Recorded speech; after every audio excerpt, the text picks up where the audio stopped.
A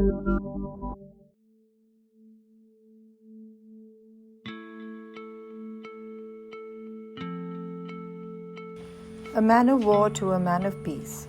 It sounds unusual, but it is not, as very few soldiers yearn for war in the TV anchor fashion. They are prepared for war, will go to war when so directed by a government, but do not advocate or propagate war, as they are in the front lines and know what war means and the tragedy it brings in its wake. Former Chief of Naval Staff Admiral Laxminarayan Ramdas has made peace his mission. He is indeed very unusual, and peace has become a passion. And in this Off Limits interview, we try to find out why. Welcome to another edition of Off Limits. Our guest today is the former Chief of Naval Staff, Laxminarayan Ramdas, Admiral. So, and why we have him here is not to talk the usual business about the military, but to talk about peace in a time when everybody is using the language of war. And he, through his entire journey, is really what we would describe as the man of war who turned into or was always a man for peace. So welcome to our show, Admiral. And I'm going to call you that, though. Oh, sure. A little formal, but it's good. And tell me, I mean, is there a dichotomy between the service, which you went on to head as the chief, and peace? It's interesting. You know, it's been a journey from certainly being a man of war, because we fought wars, and, you know, we are bound by certain rules, regulations, etc. So when you're at war, I did I think, a reasonably okay job. And even during my final years and even earlier, I have always been a bit of a rogue elephant, in the sense that way back, I recall, before Babri Masjid took place, I was in the chair, and I had asked the team, the cabinet meeting every morning. Defense committee of the cabinet used to meet every morning, and there was a warning that this may happen. The director of intelligence had actually told us. So you see, at that morning meeting, earlier as chiefs of staff committee, we used to meet, and the director of naval intelligence used to come and brief us. And he, in fact, said, and we saw a little film he had made, or they had made, which showed that people were rehearsing climbing a thing, a tomb-like thing. And I had said, look, I don't like this. And this was when there was already this Mr. Advani, who had started this Ayodhya and March and this and that, all that happened. I said, this is not fair. But in our team, we had Army Chief, the Air Force Chief, myself, and on my right, as always, used to be Abdul Kalam, that is, the former president. He was scientific advisor to the minister. So he used to sit on my right. So when all this was going on, and I said, look, at the cabinet, at the defense committee cabinet meeting, that we have got to do something about this, and we cannot just sit lying down. So I said, come on, Abdul. I poked him and I said, come on, say something. He didn't utter a word. Unfortunately, he's no more today, but otherwise, and anyway, so they said, the defense minister said, oh, that's okay, and we'll take care of it. And the cabinet secretary also said, yes, we'll take care of it. And so I said, look, in which case I'd like to see the prime minister. And they didn't like that either. They said, no, it'll be all right.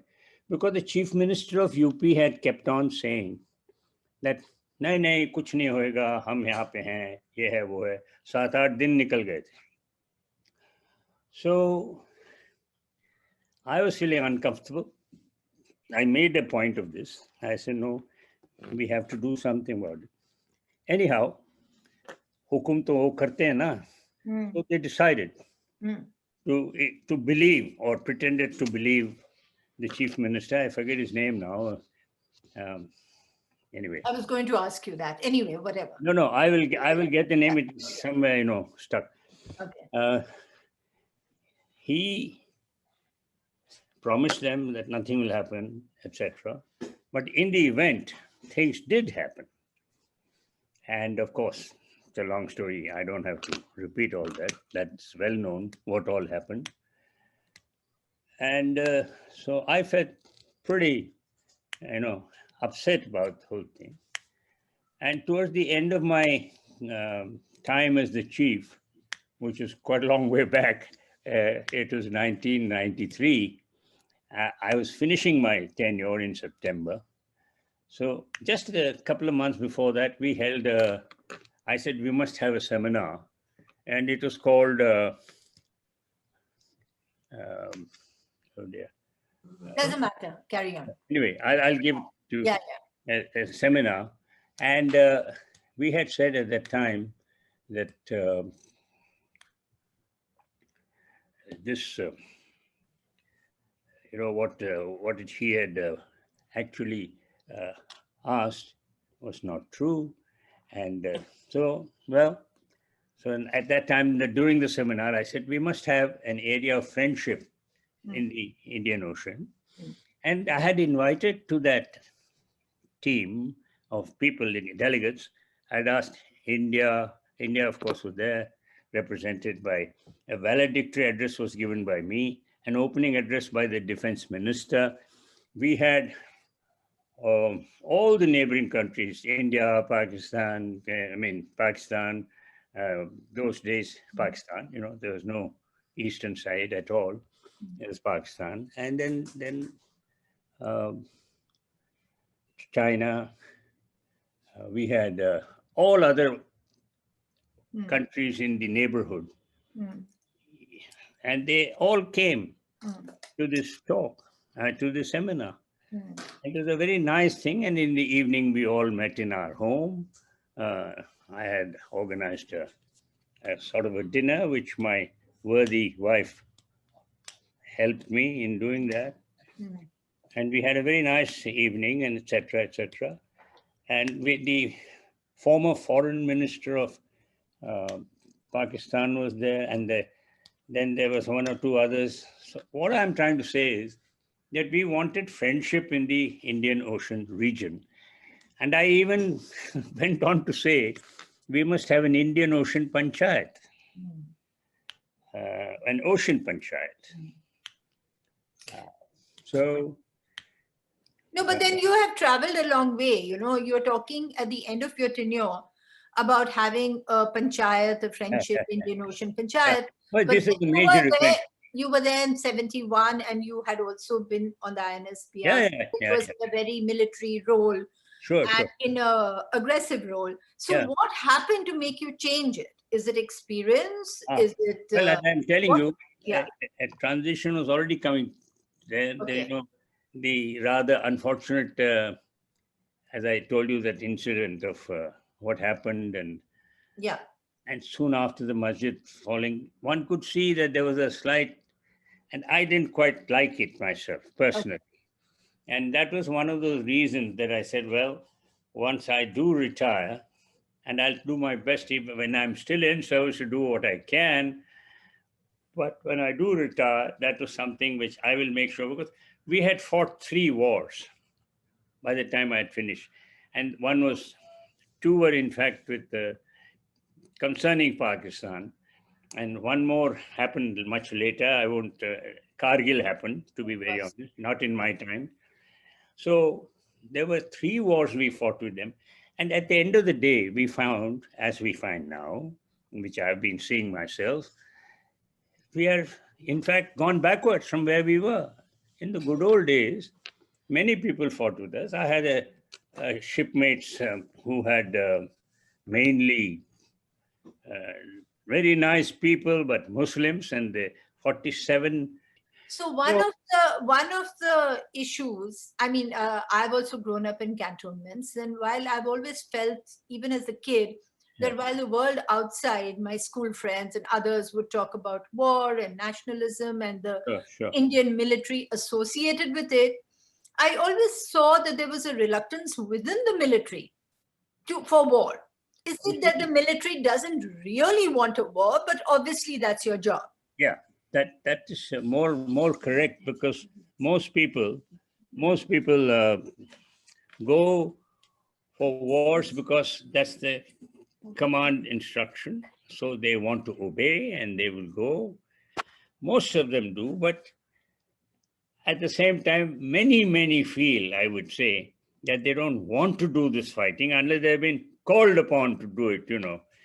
And normally, we would like to have peace. No military wants to go and kill himself out in the field. I mean, that is committing suicide. So they are reluctant starters, I suppose. But then it's a political decision. It has nothing to do with the military. Yeah, of course. So the decision is taken. Of course. And that's what it is. Yeah, no, I was asking this question in that whole context, that the perception that is created that every soldier wants a war, whereas often you find that we sitting in studios and as news persons want a war more than the soldier out in the field. No. Right? No soldier wants to go and commit suicide. That's what it amounts to. Right. But at the same time, they are very clear that hukum zarur manna hai. One has to follow these things, and that's what you're trained for. That's your job. You're brainwashed, I would say very honestly, because one becomes like that. Bulk of the people become like that. There are few at the top who are responsible for making sure that their morale is kept high for any eventuality. It doesn't mean we are seeking a war. Yeah. And therefore, and at that time, and in the Navy particularly, we are one family. We are all in a ship. You can't choose, main idhar ka hoon, main udhar ka hoon. When you go down, we all go down. So these are issues. Tell us one example, one story which you found as a Navy person most exciting and most challenging. Well, you see, when you are in ships, it's a great feeling of command. At the same time, when you're commanding a fleet, I mean, a large number of ships, you feel that that's probably the most challenging task you have in your hand. Because not only do you have to care for the ships and ships companies in each ship, because they're all little micro Indias floating around, of people from all over. And as a fleet commander, you are the most challenging task in your life in the Navy, I would say, not even chief. But this is the field assignment. It's like doing a corps commanders and so on, Yeah. So, these are challenges. And another challenge, I think, in 71 war, as far as I was concerned, I was only a commander those days. That means a lieutenant colonel equivalent in the army. And I was told one morning, I got a message to say from the fleet commander to go south, because there is the aircraft carrier called USS Enterprise coming. So try and delay him. I said, yeah, this is quite a challenge, all right. Anyway, hukum. So we were all the morale was so high that, in fact, I remember there was one Sikh sailor who came to me and said, Sahab ji, 65 में हमने इनके Patton tank देखे हैं, इनके sabre jet देखे हैं, ये तो एंटरप्राइज क्या होता है, कोई नहीं, we'll go ahead and इसको भी देख लेंगे. That was the spirit on board. इसको भी देख लेंगे. Of course, he had no clue what enterprise was, but anyway, to just expression of the feeling and the challenge Well, as it happened, I was the junior most in the fleet at the time, so I was naturally selected to go. So I went in the way. I was so sure and certain that this is going to be kaput. We are really uh, a little speck for Enterprise and its team of, and they were under orders to come and evacuate and help the Pakistanis to escape from the eastern part of Pakistan. Yeah. That was their mission. I knew that part of intelligence we were informed. And I was told that you go down and see what you can do. So when I was going down to see what I can do, my own course mate, Lieutenant Colonel Pannu, who is, of course, no more, he got a Mahavir Chakra because he went in and he did a para jump. He, with his small company, did a para jump into the heart of Dhaka, just, outskirts of Dhaka, and said as though the whole brigade was surrounding Dhaka now. Come on, do something. No, thoda josh dikha ke kar diya. And everybody else from the others, they had also crossed the river, whatever it was, and they joined, and luckily the war ended abruptly. No, I didn't expect the things to happen so fast, but they did. And that's we were asked to return, and that was that. But it was exciting, yes. Yeah. It was. And as we were after the war, I was told to hang in there. So I became a part of the Eastern Fleet for that time. And from November onwards, we were formally a part of Eastern Fleet. And then I went in to Chittagong in my uniform, and we had kept a lot of Pakistani prisoners of war inside the NOICO, Naval Officer in Charge's office, that is, of Pakistan in Chittagong. So when I walked, there were about 4 youngsters between the ages of 14 and about 18. And in broken Hindi, Bengali, English, whatever you call it, amake ek major Odike Ache, something like that. So Major Afzal or some such name. So I said, I'm good. They said, 5 minutes, please send him out for 5 minutes because, we want to see him. I knew immediately that they're going to kill him and make mincemeat out of him. So that was my reading. I could sense it in their eyes. And I said, look, I'm very sorry. I can't send him out. He is surrendered under the POW and Geneva Convention, and I can't. But, today when I look back, I asked the question, why is this? That only explained how youngsters were feeling those days. And I look back now and I say, 50 years down the line, they are men in their 60s. If they are still around, I didn't know who they were. And what their feeling must be of how many of us have perhaps done harm to them. Equally, how many of the others in there, must have been harmed by whoever it is. And how this is the way they could perhaps express themselves. And one could read all this going in their minds. But at that time, one had to say, look, they are our prisoners and we kept them. So nothing happened to that major. He must have gone home happily and later on joined our camp somewhere or the other in India.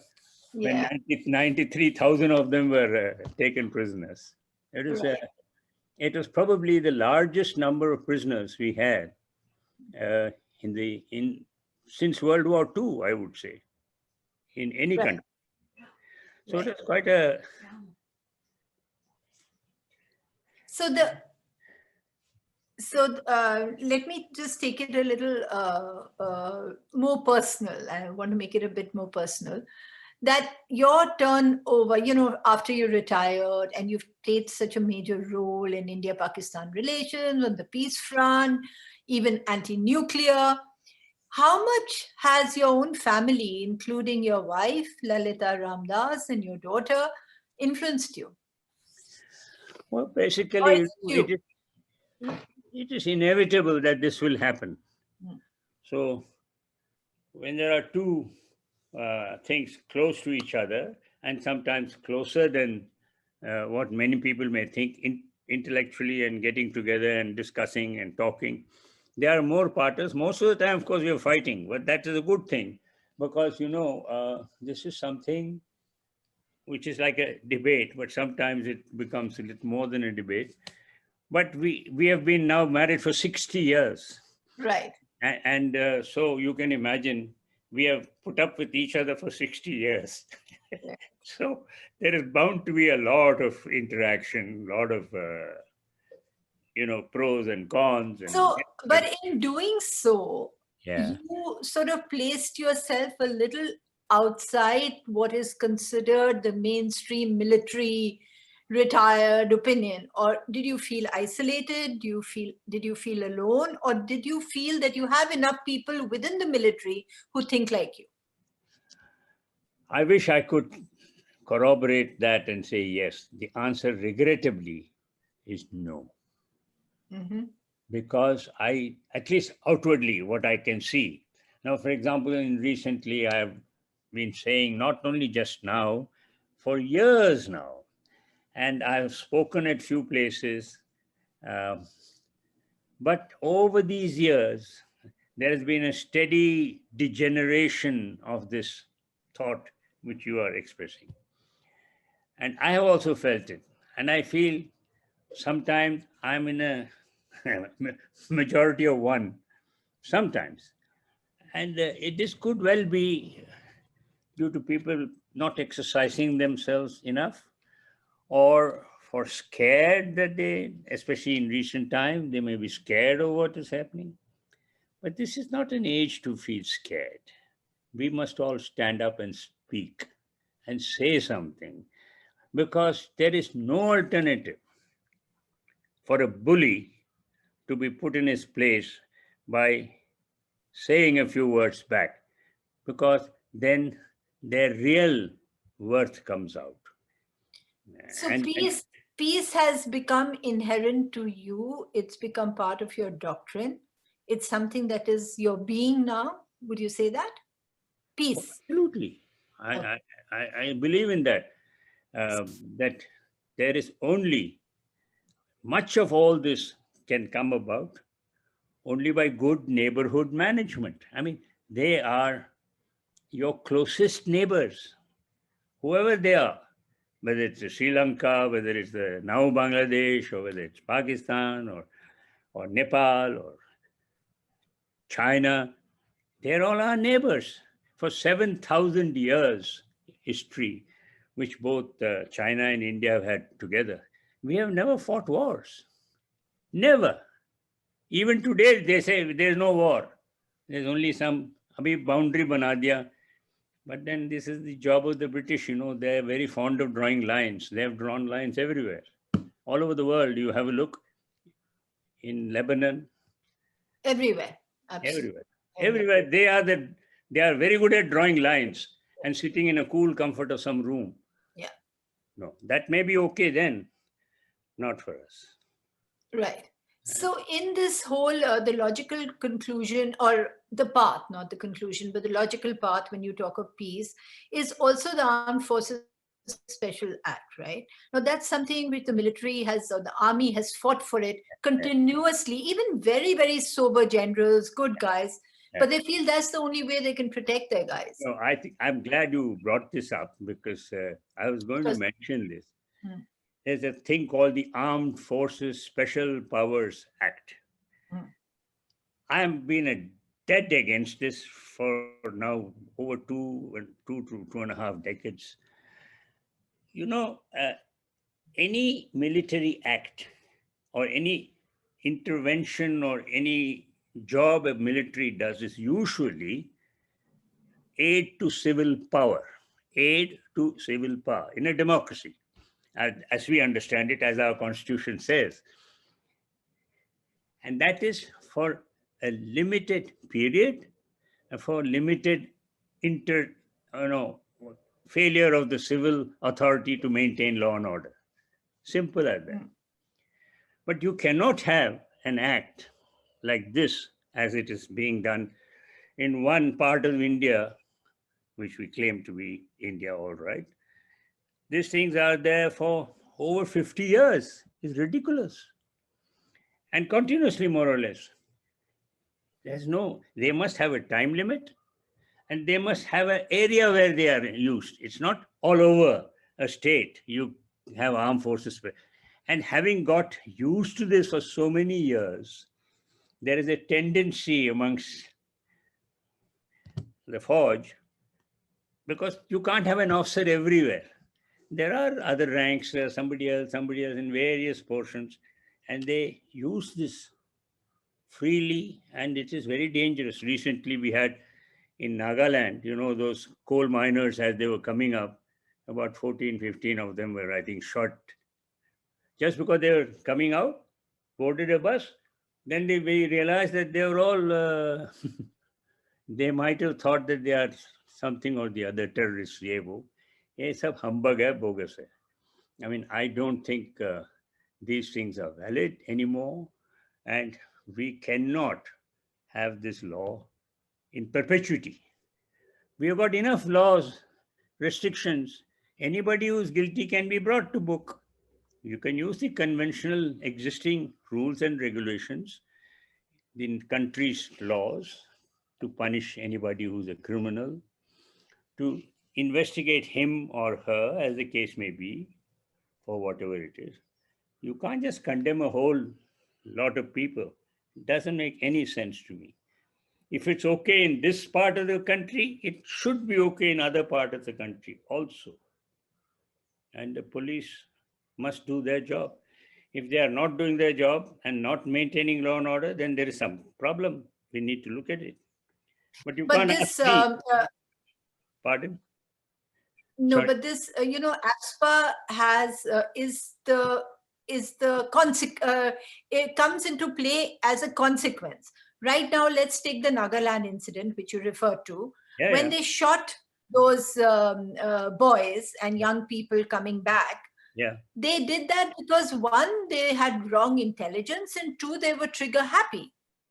So how would you link this to ASPA? ASPA, of course, protects them from doing this. But I would like you to spell that out. I agree. But, so long as ASPA, army doesn't enforce it, or the whoever it is.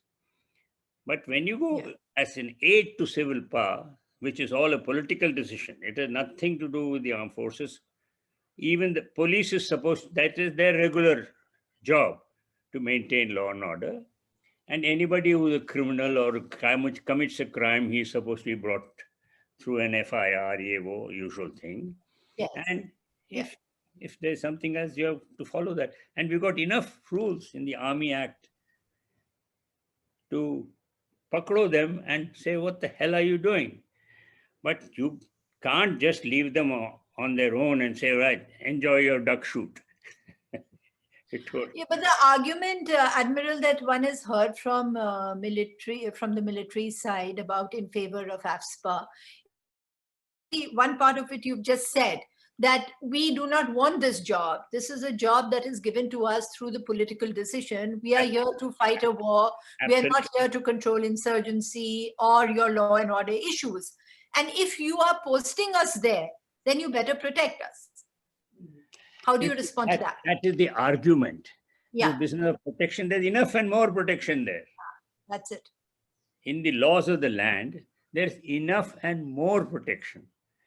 So long as this thing is used judiciously, let us assume a situation that there is something which has gone wrong with the civil administration or civil administration's law enforcing body. They will call the military. It could be Army, Navy, Air Force, depending on which part of the country it happens. So we go in, whatever is, we are told that this is what's happened in such and such a place at such and, so please go and, restore.